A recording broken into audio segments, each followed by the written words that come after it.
Hi, I'm Cameron. I'm an adventurer, filmmaker and photographer originally from Cumbria, and today I'm returning to my roots in the Lake District National Park for a very special sit-down interview with an icon and a legend from the world of British mountaineering, the one and only Sir Chris Bonington.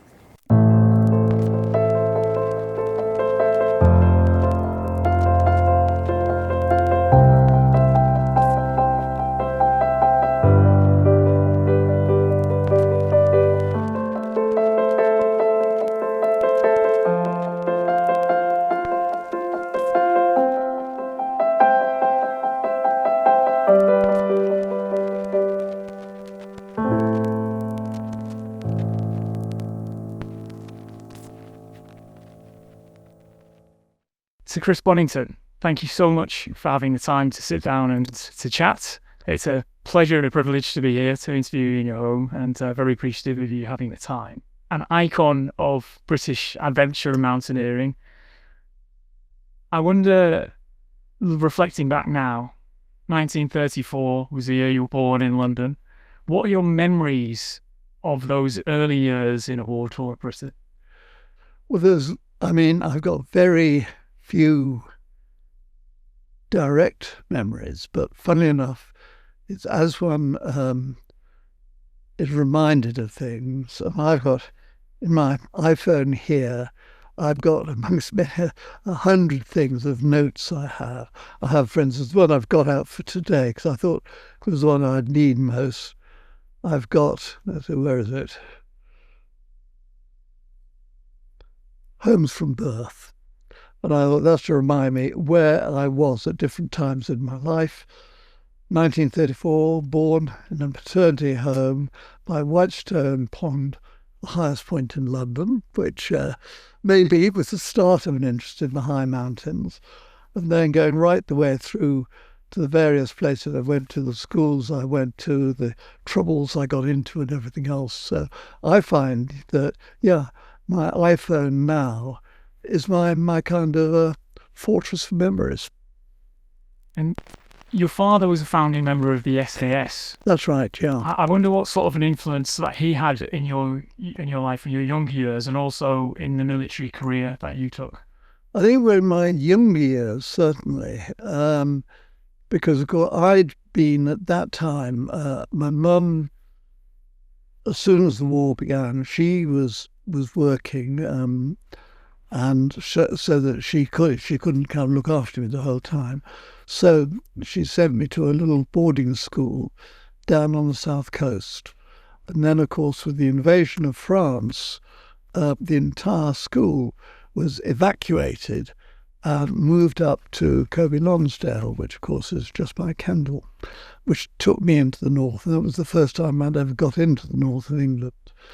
And I think then, I suppose, one of my first adventures, and perhaps with the thought of my father by that time, he had been taken prisoner of war. He was a founder member of the SAS.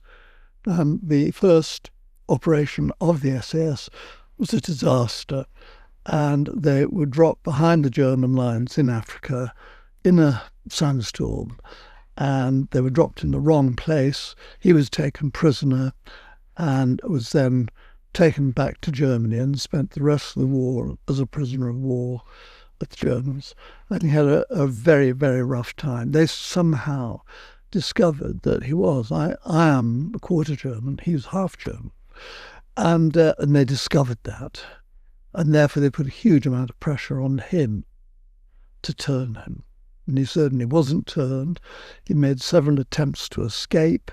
And so he'd had a pretty painful and in a way a kind of prisoner experience that he could be proud of, because he was never bent, he was never turned by the Germans. So I knew a little bit about all of that, and it meant that I decided that escaping was the kind of thing you really should do. And so I made my great escape, and I planned it very, very carefully. And I think there were a couple of us, and we decided, well, we'll make our escape during the day. And we'd been collecting bacon rinds, and I'd also actually pinched, I think, the headmistress of this little school had got a beautiful plum cake to actually offer to perpetual kind of clients. And so we pinched that as well. And then we just took off, and we wandered off and ended up by a stream. And we spent the rest of the afternoon playing by the stream. And then it began to get dark. And I thought, God, well, the wild animals and things will have to sleep in the tree. Well, you try to sleep in a tree. And we very quickly realised that was not very comfortable at all. By that time, our kind of escaping enthusiasm had died. And so we started to trail back towards the school, by little side roads. And as we trailed back, the headmistress, who of course we'd found that we were missing, and she was desperately worried and trying to find us, and she found us and kind of picked us up and took us back. And that was really the end of my first adventure. And how did the path open up for your military career itself? Was there an expectation from your father that would be a route that you would? No, not remotely. No, that once again happened purely by chance and misfortune. Like I so many things that were desperate misfortunes at the time, and then in the fullness of time, you realise they're the best thing that ever happened to you. And that was the pattern here. So anyway, I was, when I was reached that age, I'd got a place, and I was at that time, I'd gone into that, I had decided I went into the Air Force. And then simply because I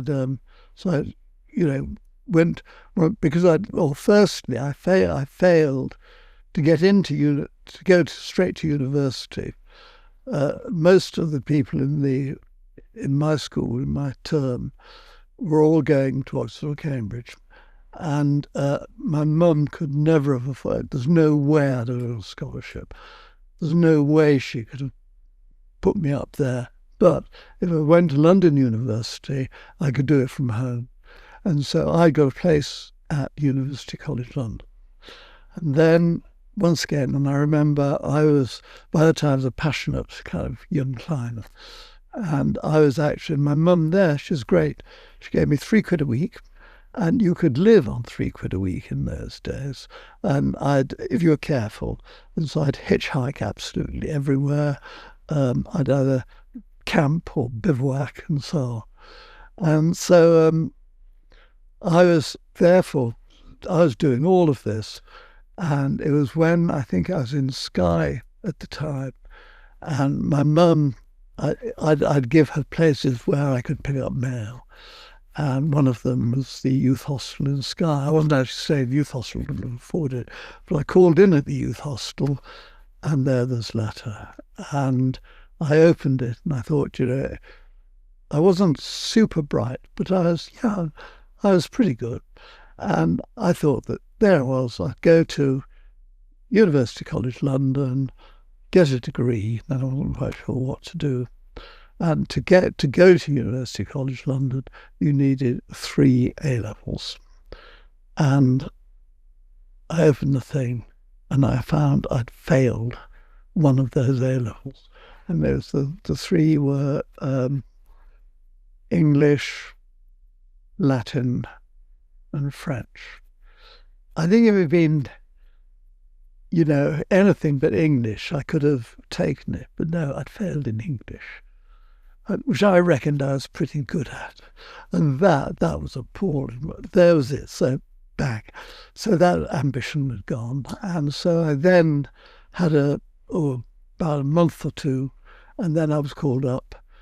Went into Cranwell, or went into the Air Force, and then simply, I suppose, because I'd been to a public school, I was automatically put in the officer stream. And then, to my amazement, I passed all the kind of tests to get in, or to get. But not only that, I actually, so I went to Cranwell, the Royal Air Force College Cranwell, to become a flight cadet. The first 2 terms, you never saw an airplane or anything. It was only kind of in the 3rd term that you actually saw an airplane. And once I started flying, and I think I'd always sensed that this would be the case. I just had no aptitude whatsoever. I think I still remember it. We'd actually, they took you around on circuit bumps, go around the thing. And the chief flying officer, I'd actually learnt the Cranwell circuit. I knew that I had to be over a certain church at a certain height and so on to get the plane back on the ground. And so he took me to a different airfield, which I didn't know. And I think we're about still 3 or 4 miles from the runway when we were about 60 foot above the deck. And I kind of limped in. It was a little chipmunk. And I managed, and the chief flying officer was sitting behind me, and it showed huge self-confidence, I think. And then I finally got in there, and I just pulled the stick back, and the plane went boom, boom, boom. And this tired voice came from back saying, "Right, Bonington, I have control." And at that stage, I knew that was it. And so, yes, I'd failed. And then, though, I liked the life, and I decided, therefore, that I realised I'd gone completely into the wrong kind of arm. So I applied to transfer to the army, and so went to Sandhurst. Went straight into Sandhurst, and there did quite well, kind of passed out about 12th, and with an under-officer, had a sword and all that kind of stuff. So there I was starting a distinguished military career. And then I went, so that was my passing out parade, and I was a second lieutenant commissioned into the Royal Tank Regiment, stationed in Westphalia. So there I was now in North Germany, and by that time I was, a very keen climber. And so I would then I could get a train warrant, which would take me all the way down to the Alps.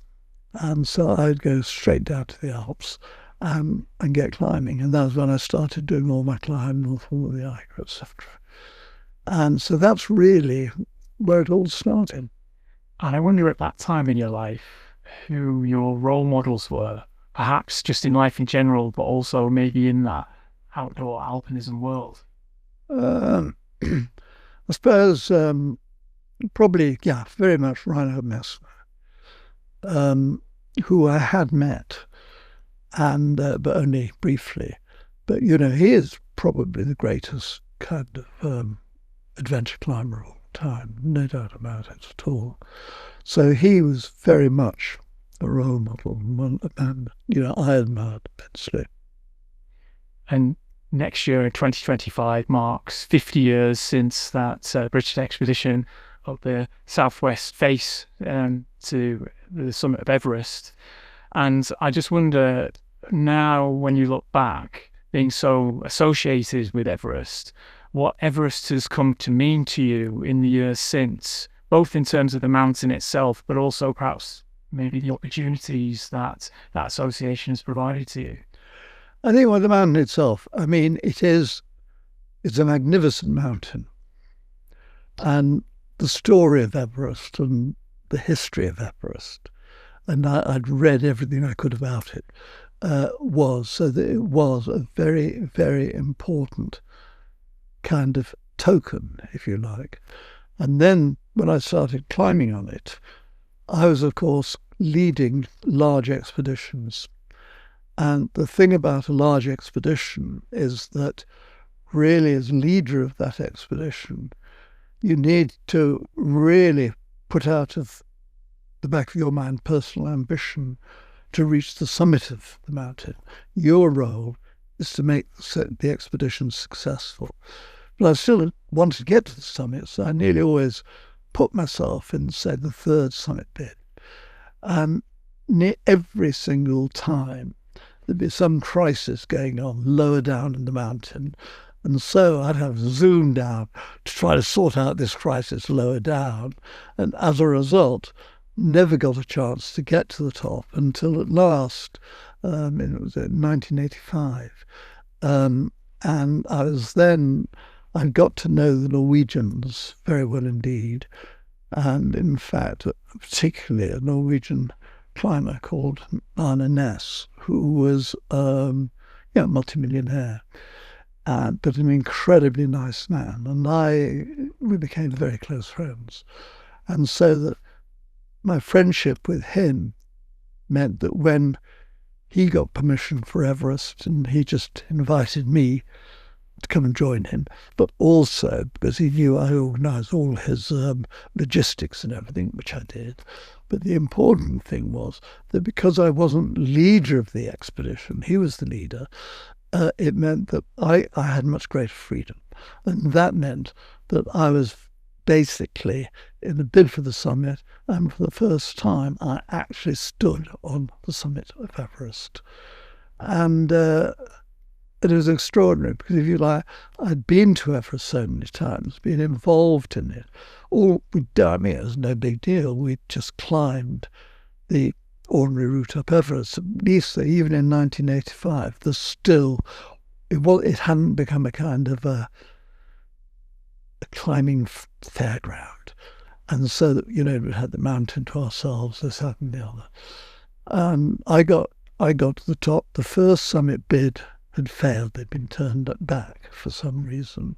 So we were the first of our little expedition to get to the top. And I went to the top with Patemba, who was my personal Sherpa. And he was someone who became a very dear friend. And so it meant a huge amount that Patemba and I stood there without oxygen on the top of Everest. When do I know we had oxygen? No, we did have oxygen. So with oxygen, but we got there to the top together. And that meant a great deal. I wonder, having been an expedition leader and allowing others before you had your moment at the summit, what meant more to you? Was it more meaningful to enable others to be able to kind of reach that milestone, or when you got there to the top, did that perhaps have a little bit more resonance for you on a personal level?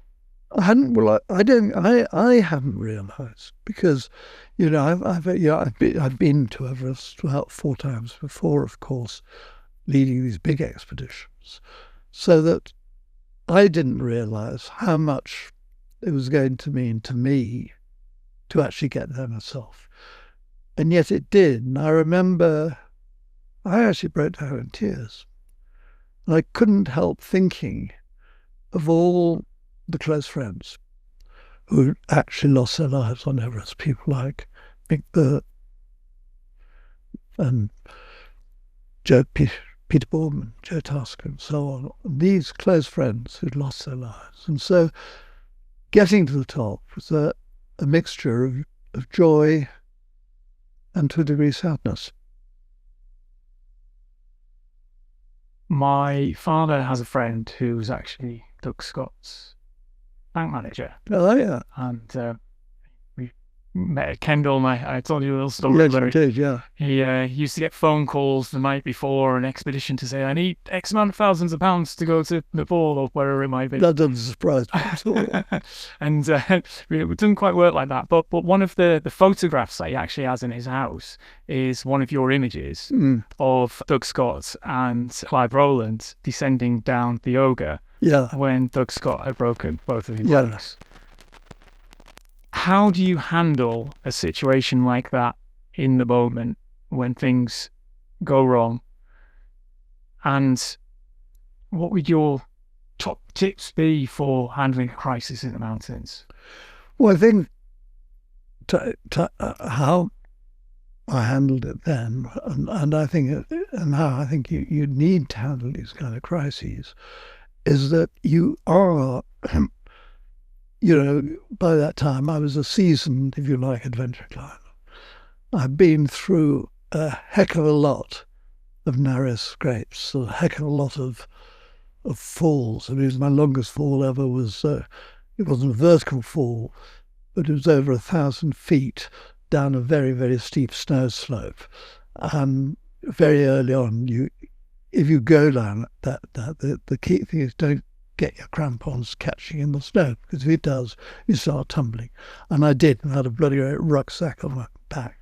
So you went tumbling down the slough, and then you arrive at the bottom, and you then think, God, how badly have I hurt myself? And not only that, on the way down, the dangerous thing is you have your axes on leashes, and that means they're whirling around as well. The big danger is you fall on an axe and it goes into your midriff or something like that.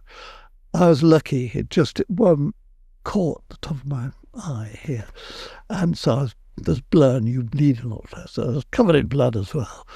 And so I got to the bottom, and then I kind of got up. To my amazement, nothing was broken. And I looked up, and they're still way, way above me. And they took another 3 hours to get down to join me. So I got down the quick way. When you have the expectation to be that photojournalist on the expeditions as well, yeah. When you've got a dog with 2 broken legs and you're getting the camera out, does that almost create some potentially, awkward or maybe even humorous moments where you know that you have to document the highs and the lows of the trip? Does that create any particular memories that you can remember where they're perhaps like, oh no, not now, put the camera away, Chris, that type of thing? Well, no, because even if by that time, I mean, both Doug and I were in actual fact professionals, and we both were making a living around climbing. So we were actually used to that kind of thing. And so, Doug he almost said, oh, right, you've got to take a picture, we've got to have this recorded.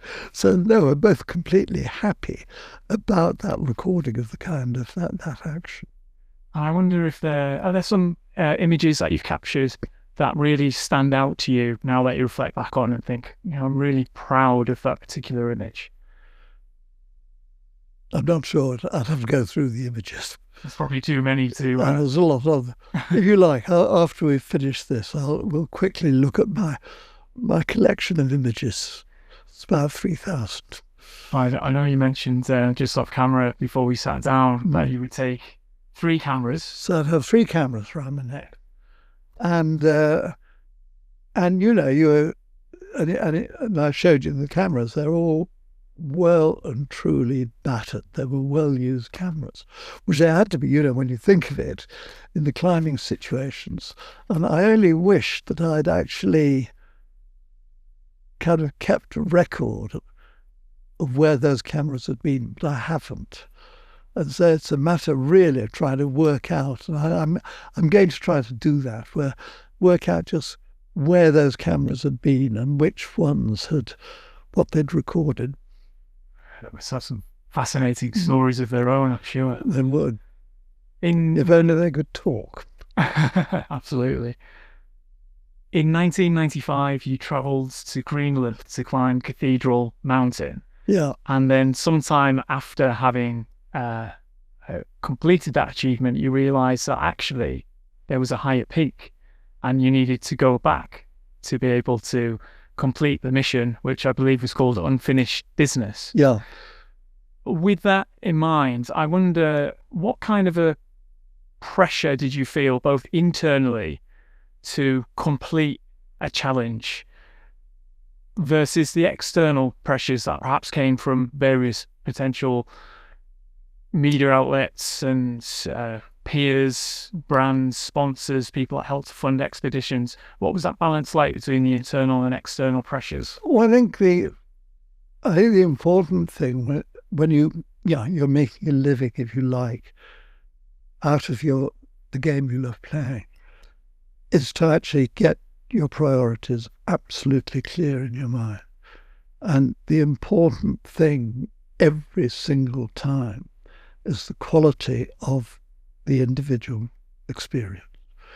And the and that you must never, ever change things or limit things, either go back or go forward for basically the sponsor. You've got to do it for the good, the safety of the team with whom you're climbing. And I think that's the important principle you can possibly have. And that's what I've always very, very firmly held to.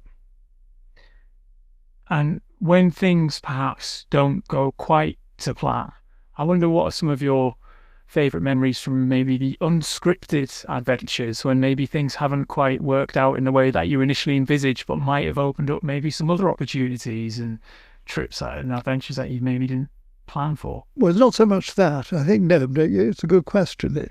It's actually no, that so often the things that went wrong actually lead to greater opportunities or different things happening. And so that, if things went wrong, and I think the Ogre was the Ogre, I think, was probably the strongest adventure I've ever been on, strongest experience. It was the most challenging mountain I've ever climbed on, and that went for both me and Doug. And we came so flipping close to being dead, both of us on it. So that all those things were incredibly powerful experiences. But if you're lucky enough to actually survive them, they then actually become the ones that you really remember. I mean, the climbs that go just boom, boom, boom, boom, boom, forget all about them. But the ones where there was just napping every 10 minutes, and then you forget the detail. But like, say, the conversation we're having now, and that suddenly brings you back memories of some of these absolute near misses when you just about got away with it. And that's what, that is what adventure's all about. It's going into very, very dangerous situations, enjoying that danger, but not actually going into the dangerous situation and making it more dangerous. The challenge is going in an incredibly dangerous situation, and then through your experience, through keeping cool and everything else, actually coming out alive. Well, ideally successful, but the important thing is alive. And sometimes the best experiences of the lot have actually been the ones where, yes, not only did you come out alive, you didn't get to the top of the mountain, but you had one hell of a gripping experience in getting the hell out of it. And those are the memories you'll hold dear. And do you have any unfinished business? Today, not really, no, because today, let's face it, I'm 90 years of age. I don't feel 90, but I'm very aware that my physical strength isn't the same that it is. There is absolutely no way I'm going to be able to climb to the top of Everest again. And we get out, Loretto, my wife and I, we get out walking every day. I enjoy those walks. I enjoy here in Cumbria particularly, but wherever we're at La Loma, our home in the south of France, or even in London, wandering around Hyde Park, I just thoroughly enjoy being there. And I think one of the secrets of getting contentment in your life is to actually make the absolute most of the moment. Don't worry. The past, that's done with, and hopefully you've learned something from it. The future is so unpredictable, don't worry about it. So just live in the moment and make the very, very best of it. What's the key to staying present? I think having perhaps your own innate kind of personality that you were born with, which is essentially to be able to accept that. And then I think being in a happy state, and in actual fact, certainly in my case, it's the love I have, my wife, my partner, Loretto, and it's her, my love for her, her love for me. That's all that matters. And you've been a huge inspiration to so many people over so many years. I wonder, wearing your hat as a president, patron, so many different organizations and events, challenges, I wonder what, in that role, who has inspired you? My strongest, if you like, role model was definitely John Hunt. And John Hunt, Colonel Hunt, as he also was a regular British Army officer. And he became the leader of the British Everest expedition that made the first ascent of Everest. And it was fortuitous that he did, easily it could have been someone else. And if it had been anyone else, I don't think they'd have done such a fine job. John Hunt, he was a superb leader, and I came to know him well. He listened to people. He believed in having a clear kind of plan, and he was a brilliant planner, had a brilliant mind. And then, having listened and having heard other people's views, he would then think things through and say, this is what we're going to do. And then nothing would change that. He wouldn't be influenced by the pressures of publicity, of governments trying to pressure him, say, his own government trying to pressure him. Everyone was desperate for the British to get to the top of Everest first. But he was going to climb Everest in a way that he wanted to climb, in a way that was safe as possible. And so that from him, he has been always my role model. And adventure today is becoming more and more commercialised. How do you feel about that, and how do you see the future of mountaineering? Well, I think firstly it was inevitable. It was absolutely inevitable, and so that there's no point in regretting it, because this is what has happened. And the important thing is to actually work within what has happened to actually make it, to gain the best possible outcome, if you like, I think, firstly, for the local people who actually live around Everest and in the Himalayas, and then for the sheer mystique, if you like, of the highest mountain on earth. And the trouble is, I think, that is often lost sight of these days, and I think that's regrettable. And so what I would like to see is people coming back to realizing the importance of Everest as a mountain, as a symbol, but also within that, the real long-term well-being of the local people of Nepal. If you could go back and give advice to your 16-year-old self who first went off for the first kind of mountaineering adventure, what advice would you tell your younger self today? I'd say look deeply into your heart of what you really want to do, not what people expect you to do. And once you've decided what you really want to do, stick to it. What's the most important and valuable lesson that you feel you've learned in life? I think, once again, to